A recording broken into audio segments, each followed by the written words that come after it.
Good morning.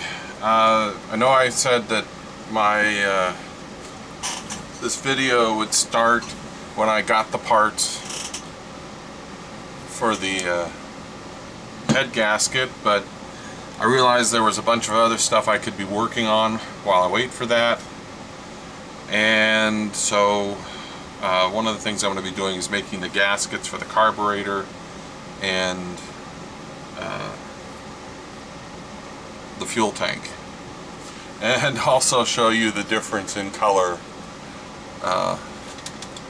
This is a difference in color that we're going to have with this engine. I could paint these parts orange, but I don't want to re-tape everything, and it is just a lawnmower engine, so like I said, half an extra horsepower. So the first thing I'm going to do is, let's move this out of the way. I'm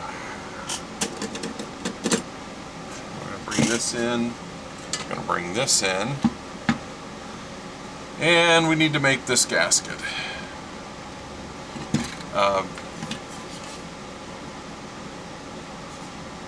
That's not going to be too difficult.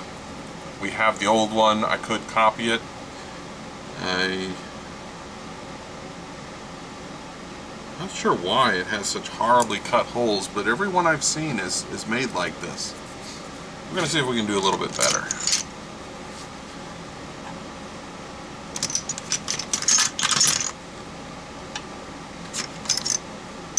So what we're going to do is we're going to start by roughly cutting out a piece of gasket material that's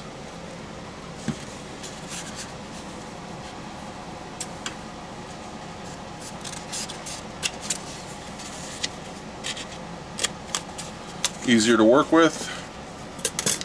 I think this is 1/32 inch material.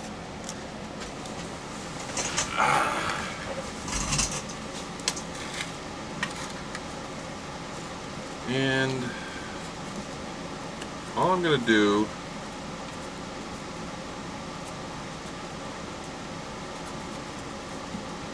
is make a rough impression of where that hole is located.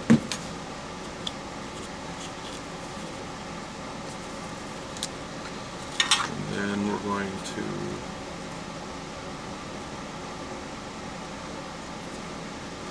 so the actual diameter of that hole does not matter, in so much as it just needs to be able to, this needs to be able to fit over it. So now the next thing we're going to do is put this over here, and then I'm going to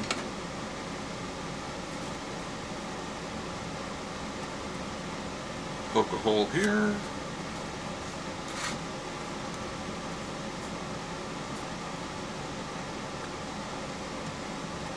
poke a hole here for the screw, and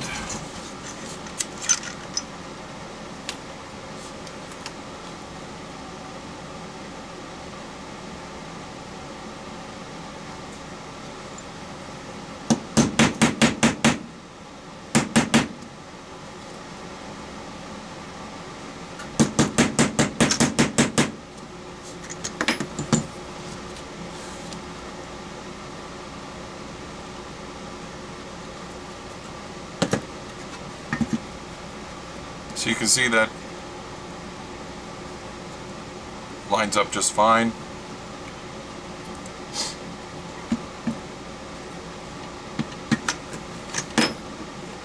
I'm going to take this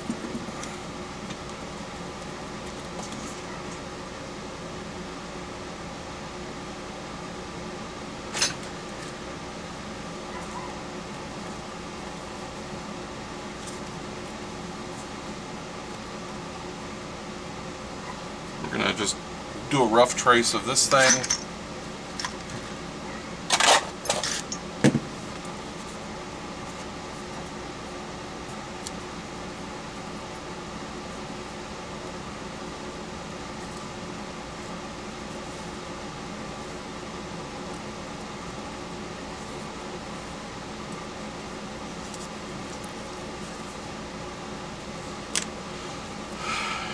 And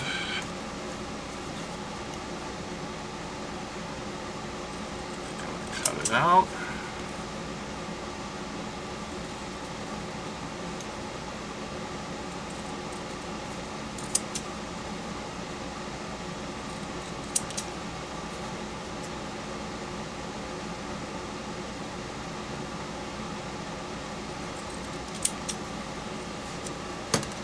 And there it is. Now, stand by while I'm going to come back. I got to determine what size screws these are, because this was one of the screws that was in there, and it's about, oh, you know, half an inch too long. So, be back in a second. Okay, I'm back, and failed to find a proper screw. I found out that somebody has, I don't know exactly how they managed it, but they have two different screw threads in this. One is 1024 and one is 1032, and I don't have any other 1024 screws, so I have to use this ridiculously long one. I mean, it won't hurt anything, it's just annoying. I did manage to find a lock nut or lock washer, so what I'm going to do is I need to make replacement washer, or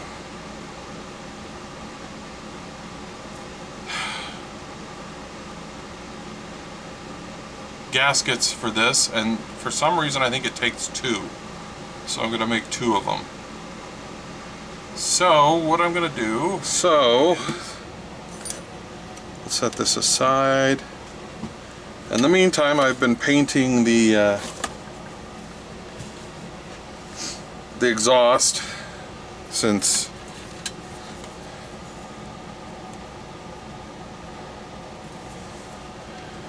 I'm gonna try and put a lot of this back together today. So let me see, this is the 1032 screw. I don't know who did this or how they managed to, I don't know if they cross-threaded the dang thing in there or what. Oh goody, I've been completely out of frame the whole time. A more professional person would go back and reshoot.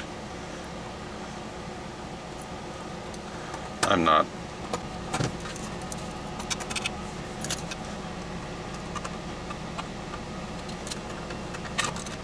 I don't like flathead screws,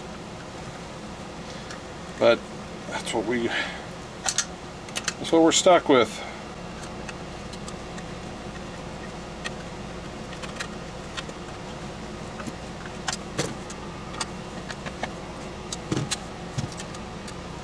All right.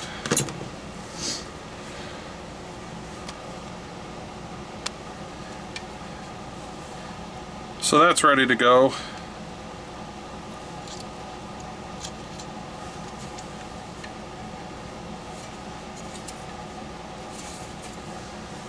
Set that aside. I'm waiting for paint to dry on the exhaust, and once I get the exhaust dried, because that has to go on first, we'll get the exhaust and the carburetor fuel tank put back on the engine. See you in a couple of seconds. Alright, change of plan for today. I was going to put the exhaust on and try and mount this, but this is the exhaust. I painted it and it's not dry, and I'm just going to wait and let it dry a whole day. I've removed all the masking tape from the engine, and when I did that I found the gasket. So the first thing I did was make a template that's a lot more accurate for future. And so what I'm going to do is, like I said, I'm going to let this stuff dry and we'll pick this up after the fade later. Okay, so this morning I have get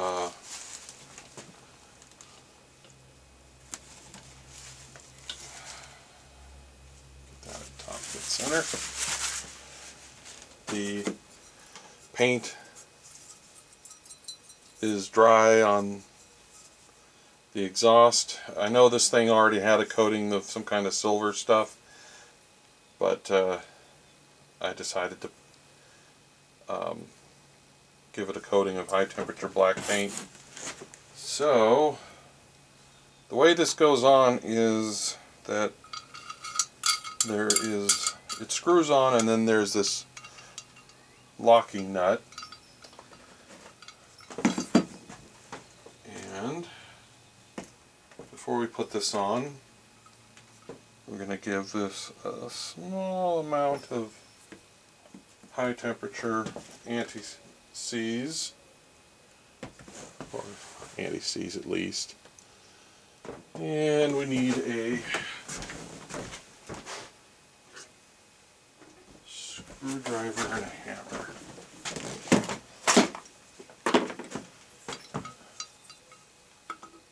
So this simply just screws on.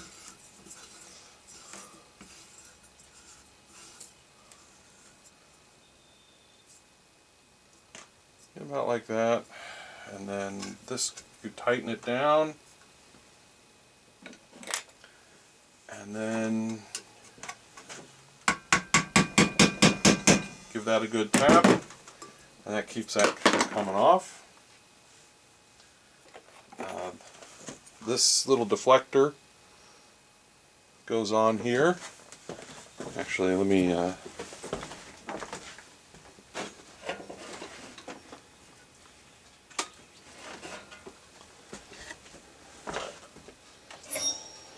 little more light. This little deflector goes on here, and then you can kind of aim it where you want it. And we're going to put that on here. We're going to give this just the tiniest dab of anti-seize also. You're welcome, whoever gets this in the future.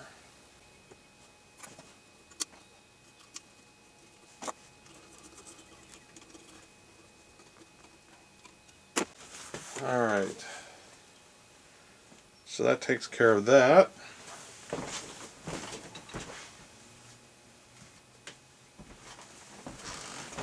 And then this will go on here.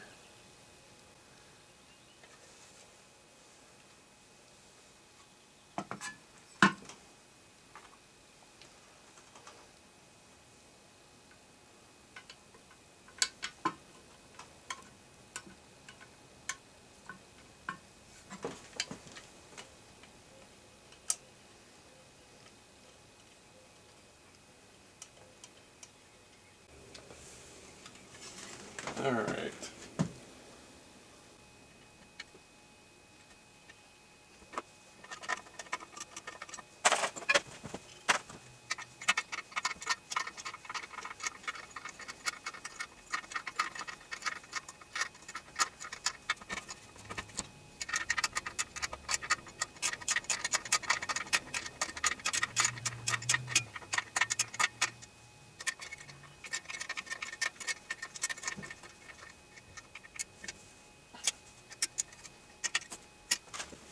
Alright, so that's on good and tight. There's no real easy way to torque that, so I'm not going to try to. This model I double checked, and it does only require one gasket. For some reason, some of the older models use two. So now I'm going to get set up to put the flywheel back on.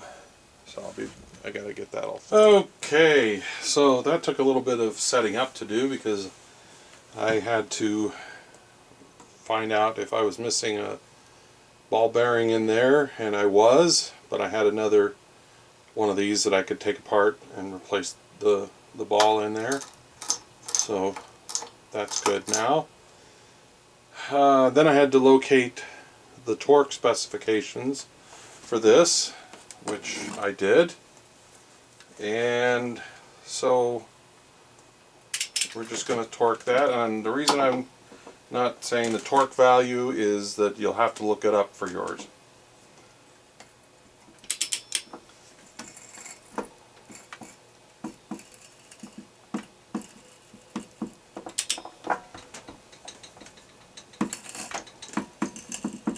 Come on, stay.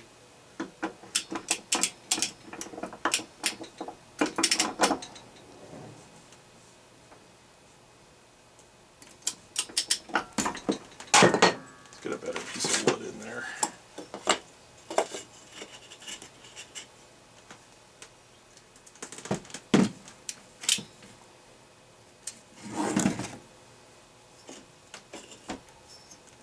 Alright, let's see how that works.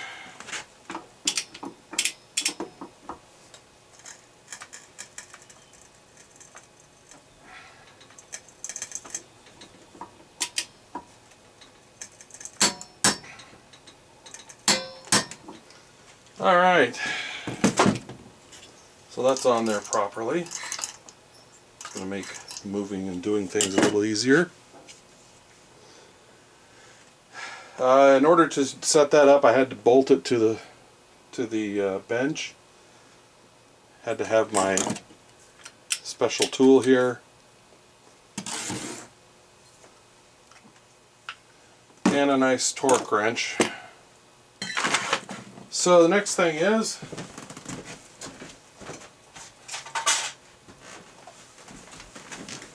we're just going to put the I don't call it a magneto. It's not really a magneto, but sure.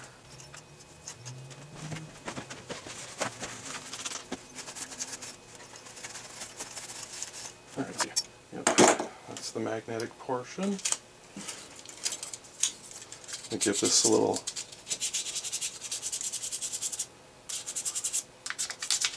clean, get some of the rust off of it.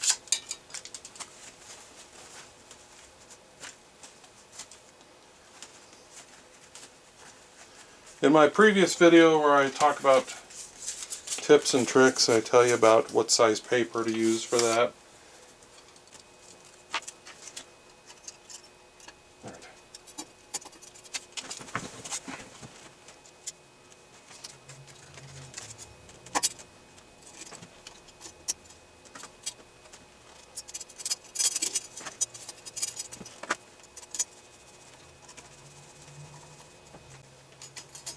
And there's not really any torque for this. Just good and tight. I mean, I'm sure you could probably look up one, but it's not super.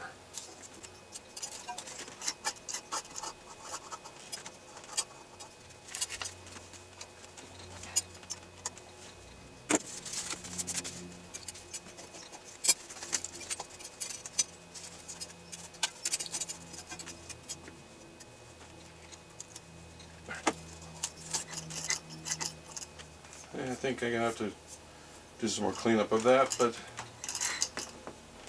that's that.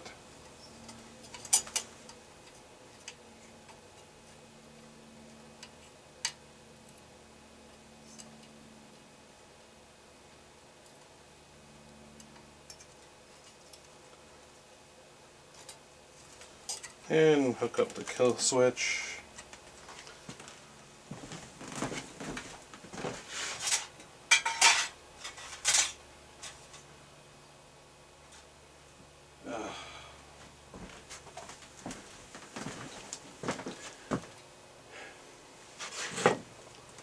Oh, I just realized I forgot to put this in. So, I'll be back. Okay, so that was a bit of a pain in the butt. I had to take this back off, put that little vortex generator in there, and reconnect this connection here. Put this spring on properly. Hopefully it's in the correct hole. I don't know. It wasn't connected originally, so I don't know which hole it belongs in. But we'll see what happens. Let's see if I can get that screen on.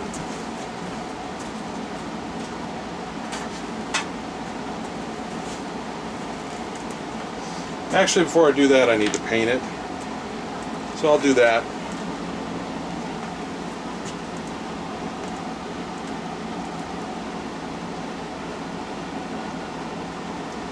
So I gave this a quick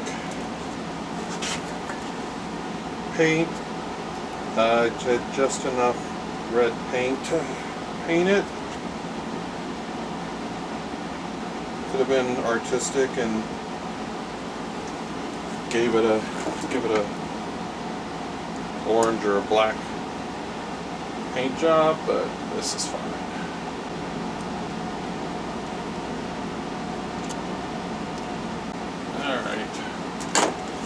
So, I believe that is all I'll be doing on this. There's one other thing I can do before the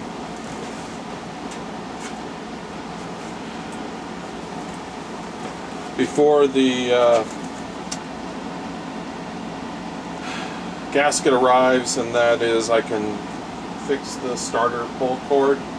I'm not going to film that. I tried doing it once and it's just near impossible to film it. It's just a big pain in the butt to work on. So I'll be doing that off camera. I painted the bolts, cleaned them up, and I think that'll be it. The next video will start when we get the gasket. No, seriously this time. Alright, later.